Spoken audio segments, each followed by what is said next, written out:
રક્ષાબંધનના દિવસે આ 7 ભૂલો ક્યારેય ન કરશો। નમસ્કાર મિત્રો, રક્ષાબંધનનો તહેવાર ભાઈ બહેનના અતૂટ પ્રેમ અને સ્નેહનું પ્રતીક છે। આ દિવસે બહેનો પોતાના ભાઈના કલાઈ પર રાખડી બાંધે છે, ભાઈની સુખ સમૃદ્ધિ અને લાંબી આયુષ્યની કામના કરે છે, તો ભાઈઓ પણ બહેનનું રક્ષણ કરવાનો અને જીવનભર તેમની સાથે ઊભા રહેવાનો સંકલ્પ કરે છે। આ તહેવારની ખાસ વાત એ છે કે તેની ઉજવણીમાં અનેક પરંપરાઓ અને લોકમાન્યતાઓ જોડાયેલી છે, જે પેઢીઓથી ચાલતી આવી છે। આ વર્ષે રક્ષાબંધન 28 ઓગસ્ટ 2026ના દિવસે ઉજવવામાં આવશે। આ દિવસની ખાસ વાત એ છે કે આ તારીખે આંશિક ચંદ્રગ્રહણ પણ થશે। પરંતુ શું તમે જાણો છો કે આ ચંદ્રગ્રહણ ભારતમાં દેખાશે નહીં, અને તેથી ભારતમાં સૂતક પણ લાગુ પડશે નહીં? આજે આપણે રક્ષાબંધનના આ પવિત્ર પ્રસંગે એવી 7 મહત્વપૂર્ણ બાબતો વિશે વાત કરીશું, જેનું ધ્યાન રાખવું જરૂરી છે, તેમજ ગ્રહણને લઈને લોકોમાં ફેલાયેલી ગેરસમજોને પણ દૂર કરીશું। આ માહિતી ધાર્મિક પરંપરાઓ, લોકમાન્યતાઓ અને પંચાંગો પર આધારિત છે, તેને વૈજ્ઞાનિક રીતે સાબિત થયેલા નિયમો તરીકે ન લેવી। ચાલો આપણે આ 7 બાબતોને વિગતવાર સમજીએ। રક્ષાબંધનનો તહેવાર હિન્દુ કેલેન્ડર મુજબ શ્રાવણ માસની પૂર્ણિમાના દિવસે ઉજવવામાં આવે છે। આ દિવસે ચંદ્ર શ્રવણ નક્ષત્રમાં હોય છે, જે આ મહિનાને ખાસ બનાવે છે। શ્રાવણ માસ ભગવાન શિવની ભક્તિ માટે જાણીતો છે, અને આ માસમાં આવતો રક્ષાબંધનનો તહેવાર ખાસ કરીને મહત્વનો માનવામાં આવે છે। રક્ષાબંધનના દિવસે ભાઈ બહેન એકબીજા પ્રત્યે પોતાનો પ્રેમ અને સ્નેહ વ્યક્ત કરે છે, અને આ પ્રેમ જીવનભર યથાવત રહે છે। આ તહેવાર આપણને યાદ અપાવે છે કે પરિવાર અને સંબંધો જીવનની સૌથી મૂલ્યવાન સંપત્તિ છે, અને આપણે તેનું ધ્યાન રાખવું જોઈએ। રક્ષાબંધન આપણને સંબંધોની ઉજવણી, તેમની જાળવણી અને તેમના દ્વારા જીવનને સમૃદ્ધ બનાવવાનું શીખવે છે। પરંતુ આ તહેવાર સાથે કેટલીક પરંપરાગત માન્યતાઓ અને નિયમો પણ જોડાયેલા છે, જેનું પાલન કરવાથી ઘરમાં સુખ, શાંતિ અને સમૃદ્ધિ આવે છે, એવું કહેવાય છે। આજે આપણે તે 7 મહત્વપૂર્ણ બાબતો વિશે જાણીશું, જે રક્ષાબંધનના દિવસે ધ્યાનમાં રાખવી જોઈએ। આ ઉપરાંત 2026ના રક્ષાબંધન પર થનારા આંશિક ચંદ્રગ્રહણ અને ભારતમાં તેની અસર વિશે પણ ચર્ચા કરીશું। રક્ષાબંધનનો તહેવાર ભાઈ બહેનના સંબંધોને માત્ર મજબૂત જ નથી કરતો, પરંતુ તે સમગ્ર પરિવારને એકત્રિત થવાની, આનંદ ઉજવવાની અને પરંપરાઓને જાળવવાની તક પણ પૂરી પાડે છે। આ દિવસે બહેનો પોતાના ભાઈના ઘરે જાય છે, ભાઈ પણ બહેનના ઘરે આવે છે, અને પરિવારના તમામ સભ્યો એક સાથે મળીને આ પવિત્ર તહેવારની ઉજવણી કરે છે। આ દિવસે ભાઈ બહેન એકબીજાને ભેટ આપે છે, સાથે ભોજન કરે છે, અને પરિવારના અન્ય સભ્યો સાથે સમય પસાર કરે છે। પરંતુ જેમ દરેક તહેવાર સાથે કેટલીક માન્યતાઓ જોડાયેલી હોય છે, તેમ રક્ષાબંધન સાથે પણ અનેક લોકમાન્યતાઓ જોડાયેલી છે। આમાંથી એક ખાસ માન્યતા એ છે કે રક્ષાબંધનના દિવસે કેટલીક વસ્તુઓ ટાળવી જોઈએ, જેથી ઘરમાં સુખ સમૃદ્ધિ જળવાઈ રહે। આ ઉપરાંત ગ્રહણના સમયે રાખડી બાંધવા જેવી શુભ ક્રિયાઓ ટાળવાની પણ માન્યતા છે। પરંતુ 2026ના રક્ષાબંધનની ખાસ વાત એ છે કે આ દિવસે ચંદ્રગ્રહણ ભારતમાં દેખાતું નથી, તેથી તેની અસર ભારતમાં લાગુ પડતી નથી। 28 ઓગસ્ટ 2026ના રોજ રક્ષાબંધનનો તહેવાર છે। આ જ દિવસે એક આંશિક ચંદ્રગ્રહણ પણ થશે। આ ચંદ્રગ્રહણ મુખ્યત્વે દક્ષિણ અમેરિકા, મધ્ય અમેરિકા, એટલાન્ટિક મહાસાગર અને કેરેબિયન ટાપુઓ જેવા વિસ્તારોમાં દેખાશે। ભારત, નેપાળ, શ્રીલંકા અને અન્ય દક્ષિણ એશિયાઈ દેશોમાં આ ગ્રહણ દેખાશે નહીં। તેથી પંચાંગો અને ખગોળશાસ્ત્રીય ગણતરીઓ અનુસાર ભારતમાં આ ચંદ્રગ્રહણનું સૂતક ગ્રહણ કાળ લાગુ પડતો નથી। સૂતક ફક્ત તે વિસ્તારોમાં જ માન્ય હોય છે જ્યાં ગ્રહણ દેખાય છે। આથી ભારતમાં રહેતા લોકો માટે રક્ષાબંધનના તહેવારની ઉજવણી સામાન્ય રીતે કરી શકાય છે, અને રાખડી બાંધવાના શુભ મુહૂર્તનો લાભ લઈ શકાય છે।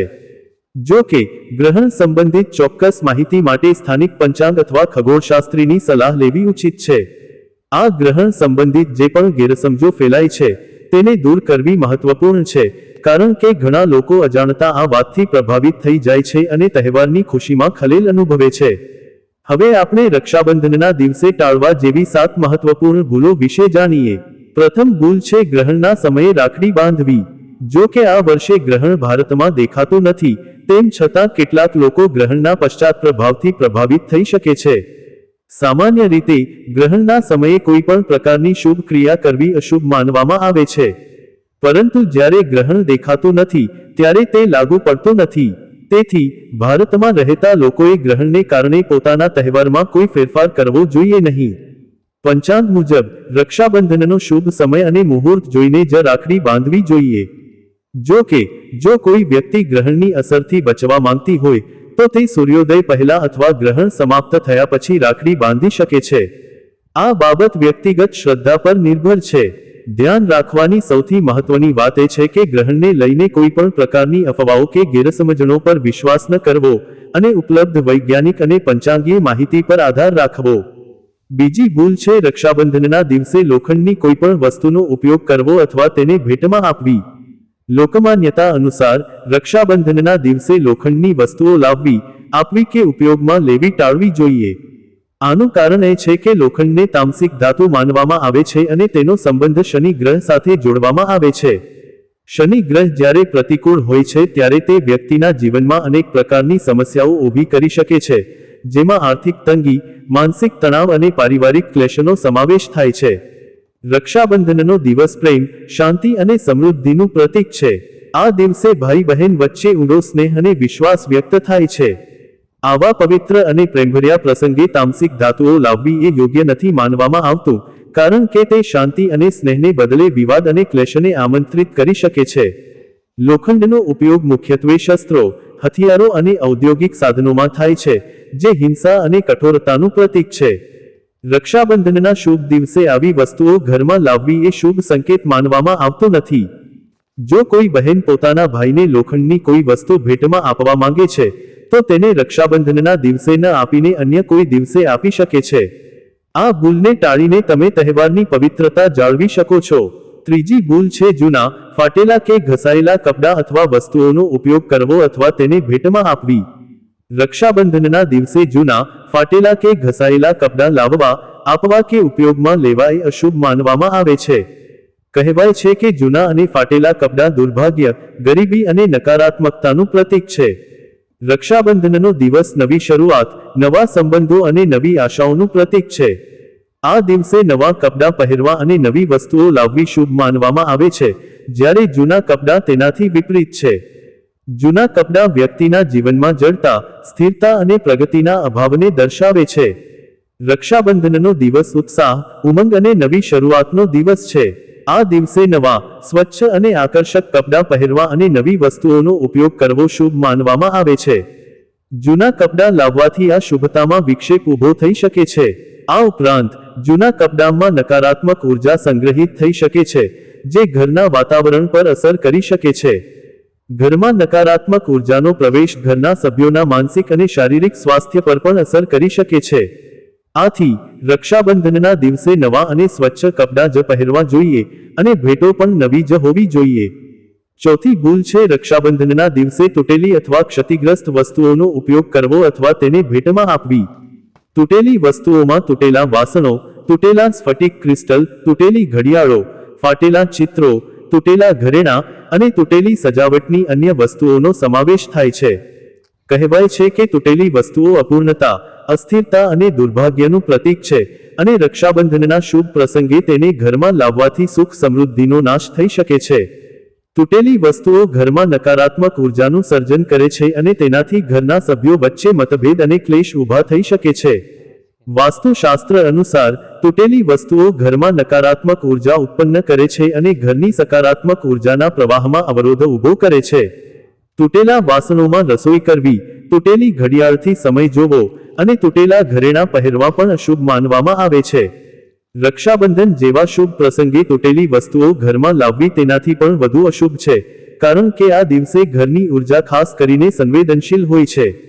તૂટેલી વસ્તુઓ ભાઈ બહેનના સંબંધોમાં પણ કડવાશ લાવી શકે છે અને પરિવારમાં અસંતોષ ફેલાવી શકે છે. તેથી રક્ષાબંધનના દિવસે તૂટેલી કોઈપણ વસ્તુનો ઉપયોગ કરવો અથવા તેને ભેટમાં આપવી ટાળવી જોઈએ. પાંચમી ભૂલ છે રક્ષાબંધનના દિવસે ઝઘડો અથવા ક્લેશ કરવો. આ દિવસે કોઈ પણ પ્રકારનો ઝઘડો અથવા ક્લેશ અશુભ માનવામાં આવે છે. રક્ષાબંધનનો દિવસ પ્રેમ, સ્નેહ અને શાંતિનું પ્રતીક છે. આ દિવસે ભાઈ બહેન વચ્ચે પ્રેમ અને વિશ્વાસ વધે છે અને કોઈ પણ પ્રકારનો ઝઘડો તેમાં ખલેલ પહોંચાડી શકે છે. લોકમાન્યતા અનુસાર રક્ષાબંધનના દિવસે ઝઘડો કરવાથી ઘરમાં નકારાત્મક ઉર્જા પ્રવેશે છે અને સુખ શાંતિનો નાશ થાય છે. આ ઉપરાંત ઝઘડાથી ભાઈ બહેનના સંબંધો પર પણ નકારાત્મક અસર થાય છે. તેથી આ દિવસે શાંતિ અને સંવાદિતા જાળવવી જોઈએ અને કોઈ પણ પ્રકારના વિવાદને ટાળવો જોઈએ. જો કોઈ કારણસર ઝઘડો થઈ જાય તો તેને તાત્કાલિક શાંત કરીને ક્ષમા માંગીને અને ફરીથી પ્રેમ અને સ્નેહથી સંબંધને મજબૂત કરવો જોઈએ. રક્ષાબંધનનો તહેવાર આપણને એ શીખવે છે કે સંબંધોમાં પ્રેમ અને સ્નેહ જ સૌથી મહત્વપૂર્ણ છે અને કોઈ પણ પ્રકારનો વિવાદ તેને નબળો ન પાડવો જોઈએ. છઠ્ઠી ભૂલ છે રક્ષાબંધનના દિવસે નકારાત્મક વિચારો કે ઈર્ષ્યા રાખવી. આ દિવસે મનમાં કોઈ પણ પ્રકારના નકારાત્મક વિચારો, ઈર્ષ્યા, દ્વેષ કે ક્રોધ રાખવો જોઈએ નહીં. લોકમાન્યતા અનુસાર રક્ષાબંધનના દિવસે નકારાત્મક વિચારો ઘરમાં નકારાત્મક ઉર્જા લાવે છે અને સુખ શાંતિનો નાશ થાય છે. આ ઉપરાંત નકારાત્મક વિચારોથી ભાઈ બહેનના સંબંધો પર પણ નકારાત્મક અસર થાય છે. તેથી આ દિવસે મનને શાંત, સ્વસ્થ અને સકારાત્મક રાખવું જોઈએ. સકારાત્મક વિચારો, પ્રેમ, કરુણા અને ક્ષમાને અપનાવવી જોઈએ. રક્ષાબંધનનો દિવસ ફક્ત બાહ્ય પૂજાનો જ નહીં પરંતુ આંતરિક શુદ્ધિનો પણ દિવસ છે. આ દિવસે મનમાં શ્રદ્ધા, ભક્તિ અને સકારાત્મકતા જાળવવી જોઈએ. જો મનમાં નકારાત્મક વિચારો આવે તો તેને ભગવાનને અર્પણ કરીને ધ્યાન કે પ્રાર્થના દ્વારા મનને શાંત કરવું જોઈએ. સકારાત્મક વિચારો જ ઘરમાં સુખ, શાંતિ અને સમૃદ્ધિ લાવે છે. સાતમી અને અંતિમ ભૂલ છે રક્ષાબંધનના દિવસે દાન કે સેવાના કાર્યોને અવગણવું. રક્ષાબંધનનો દિવસ ફક્ત ભાઈ બહેનના સંબંધોની ઉજવણીનો જ નહીં પરંતુ દાન અને સેવાના કાર્યોનો પણ દિવસ છે. શાસ્ત્રો અનુસાર આ દિવસે દાન કરવાથી અને સેવા કરવાથી પુણ્ય ફળ પ્રાપ્ત થાય છે. આથી રક્ષાબંધનના દિવસે ગરીબોને ભોજન કરાવવું, વસ્ત્રોનું દાન કરવું અને જરૂરતમંદોની સહાય કરવી જોઈએ. આ ઉપરાંત આ દિવસે ગાયને ચારો, પાણી અથવા અન્ય કોઈ સેવા કરવી એ સૌથી પવિત્ર કાર્યોમાંનું એક માનવામાં આવે છે. દાન અને સેવાના કાર્યોથી ઘરમાં સકારાત્મક ઉર્જા પ્રવાહિત થાય છે અને ભગવાનની કૃપા પ્રાપ્ત થાય છે. યાદ રાખો, દાન કરતી વખતે શુદ્ધ ભાવના અને નિસ્વાર્થ ભાવથી કરવું જોઈએ. દાન કરતી વખતે કોઈ અપેક્ષા ન રાખવી જોઈએ. આ દાન પુણ્યદાયી બને અને ભગવાનની કૃપા પ્રાપ્ત થાય. હવે આપણે 28 ઓગસ્ટ 2026ના ચંદ્રગ્રહણ વિશે વિગતવાર સમજીએ. આ ચંદ્રગ્રહણ આંશિક હશે, જેનો અર્થ એ છે કે ચંદ્રનો માત્ર એક ભાગ જ પૃથ્વીની છાયામાં ઢંકાશે. આ ગ્રહણ મુખ્યત્વે દક્ષિણ અમેરિકા, મધ્ય અમેરિકા, એટલાન્ટિક મહાસાગર અને કેરેબિયન ટાપુઓ જેવા વિસ્તારોમાં દેખાશે. ભારત સહિતના દક્ષિણ એશિયાઈ દેશોમાં આ ગ્રહણ દેખાશે નહીં. તેથી ભારતમાં સૂતક લાગુ પડતું નથી. પંચાંગો અને ખગોળશાસ્ત્રીય ગણતરીઓ અનુસાર ગ્રહણના સૂતકનો સમય ગ્રહણ દેખાતા વિસ્તારો માટે જ નક્કી થાય છે. ગ્રહણ દેખાતા વિસ્તારોમાં ગ્રહણ શરૂ થવાના 9 કલાક પહેલા સૂતક લાગુ થાય છે, જે દરમિયાન કોઈ પણ પ્રકારની શુભ ક્રિયાઓ કરવી અશુભ માનવામાં આવે છે. પરંતુ જ્યાં ગ્રહણ દેખાતું નથી ત્યાં સૂતક લાગુ પડતું નથી અને ત્યાં શુભ કાર્યો કરી શકાય છે. આથી ભારતીય ખેડૂતો, ધાર્મિક પ્રવૃત્તિઓ કરનારાઓ અને રક્ષાબંધન ઉજવનારાઓ માટે આ વાત જાણવી ખૂબ જ મહત્વપૂર્ણ છે.